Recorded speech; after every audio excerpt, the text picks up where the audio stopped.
of the things I'm about to show you, but didn't see what I was seeing, and even though I was looking right at it. With eyes to see, Washington D.C. takes on a whole new life. This right here, this is the roof of the train station. So we walked out of the train station, I looked up, and the whole roof of the train station is lined with pagan gods. And I read this first little plaque right there. I'm not going to read the whole thing, but it talks about lightning and electricity and how that's been beneficial to mankind. And at the bottom of that, it says, "Thou hast put all things under his feet." Well, that sounds like Scripture, doesn't it? Who does that refer to in Scripture? Jesus. The problem is that's Zeus standing right next to that plaque. Zeus. Washington, D.C. is full of Zeus worship. And what's interesting is it goes all the way back to our founding, really. Right after George Washington died, this is a government-commissioned statue that was created. Okay, a government-commissioned statue was made of George Washington. And what did they do? They depict him as a god sitting on a throne. Which god? Zeus. This is a rendition right here of one of the 7 wonders of the ancient world, the statue of Zeus and the temple of Zeus. And just to prove that that is in fact Zeus that he is being portrayed as, if you see just kind of on the left side of him, on the side of his throne, you can see kind of something there. That is Hercules. And on the other side, it's Apollo, 2 sons of Zeus. So yes, that is George depicted as Zeus. The Washington Monument is a representation of the phallus of Osiris. Obelisks are phallic symbols. Okay, and this is the largest in the world, although I hear that they're building, I forget where, somebody just told me about it recently, a larger one. But the Washington Monument, up to this time, is the largest phallus symbol in the world. The phallus symbol of Osiris is 6,666 inches tall, which is like 555.5 feet tall, although there's 111 feet going under, they say, to stabilize it. So it'd be 666 feet total, and 666 inches wide at the base on all 4 sides. 666. So, when we start thinking about our country, we say one nation under God, right? And people like David Barton will have you believe that our founding fathers were Christians and that this was a Christian-founded country. Well, I'm sorry to disappoint you, but I'm going to show you a few things that would beg to differ with that idea. Yes, there were Puritans on the boat, there were Pilgrims on the boat, but there were also Rosicrucians on the boat, Illuminists on the boat, Freemasons on the boat, and unfortunately those were the guys that wrote up all our documents and designed Washington, D.C. and built all the buildings. Those guys were not Christians. They were deists at best, but they were not Christians. When we think of Osiris, America, and the number 13, number 13, how many of you remember growing up and being told about the Betsy Ross flag and the 13 colonies and all that 13? Well, we've got the Great Seal of America that has the eagle on the front and the pyramid on the back, and I got the Betsy Ross flag there. So we got 13 steps on the Great Seal's pyramid. 13 letters in the Latin phrase annuit coeptis. 13 letters in E pluribus unum. 13 stars above the eagle. That's the Star of David there, but that has nothing to do with David. The Star of David is not a good thing. 13 bars on the shield. 13 leaves on the olive branch. 13 arrows. 13 original colonies.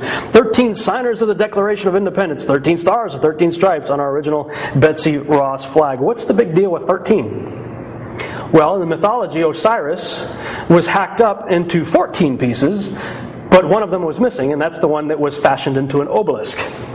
So, really all you have left is 13 pieces of Osiris. So everything to do with Osiris revolves around that number. And so does just about everything in our country by the Illuminists who worship him. Everybody was taught, if you went to the same secular schools like I did, that the Betsy Ross flag, right there, the 13 stripes, 13 stars, was done by Betsy Ross. The problem is you can go to history.org and they say there's absolutely no historical proof whatsoever that Betsy Ross ever made an American flag, or that Washington had anything to do with it either. And in fact, apparently the whole story is made up by one of her descendants, a guy by the name of Canby. Made up the whole story. There's no historical documents whatsoever to validate that story, yet that's what we were all taught.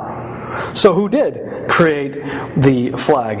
Well, there's an individual by the name of Francis Hopkins that History.org identifies as most likely the designer of that flag. That guy was one of the 13 signers of the Declaration of Independence.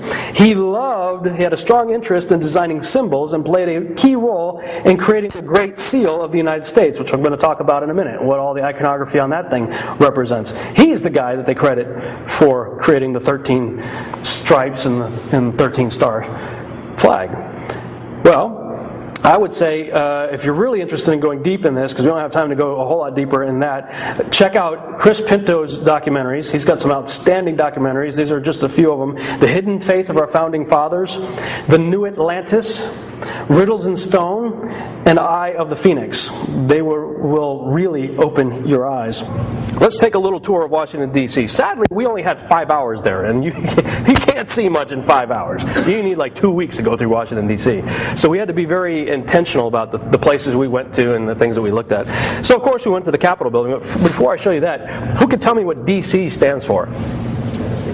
District of Columbia. So our country is ruled by the District of Columbia. Well, who's Columbia? So start asking the questions, right? Well, we walk over there to the Capitol building, and there's Columbia perched on top. And if you notice, she's standing on like a globe, and it says E pluribus unum right there. Who can tell me what E pluribus unum means? Anybody remember from school? Yes, out of many one. What were you taught in school that means? E pluribus unum, out of many one. What were you taught in school? What did they tell you that means? Yeah, many states, one nation, a lot of ethnicities, we're all a melting pot, one nation. That's what we're taught. The problem I have with that is that symbols, whenever you look at a symbol, the iconography contained within a symbol has to harmonize with itself. Okay? So now we have a pagan goddess on the top of our Capitol building and E pluribus unum at her feet. What's going on there? Well, we walked into the Capitol building, and there's the original sculpture that the one on the roof was made from, right there. And we go into, this is in the visitor center, we go into the movie theater place there when they give you a little movie on the history of the making of the Capitol building, the building of the Capitol building. And it starts off by calling it the Temple of Liberty. And I turned to my wife and said, temples are for gods. Right? What God? Well, we just passed her in the hallway. Who is she? Who is Columbia? She is known as the Queen of Heaven. All throughout the scriptures, all throughout ancient history, throughout many cultures, she has many names. Semiramis being one of them. Ishtar, from which we get Easter. Isis, Columbia, Liberty, Diana, Venus. These are just a few of her names. Just like Nimrod, she's the wife of Nimrod, Semiramis. She's an interesting character, by the way. My research has shown me that Cush had a daughter named Semiramis, whom he later married, his own daughter, and produced Nimrod. Okay, so that means that Semiramis is Nimrod's half-sister and mother. And then Nimrod turns around and marries Semiramis. So now his wife is also his half-sister and mother. And in her incarnation in the mythology of Isis, after Osiris is hacked up into 14 pieces, only 13 of which were found, she fashions an obelisk to represent the missing piece, which was his phallus, and somehow gets impregnated, which I just think is some way of talking about artificial insemination.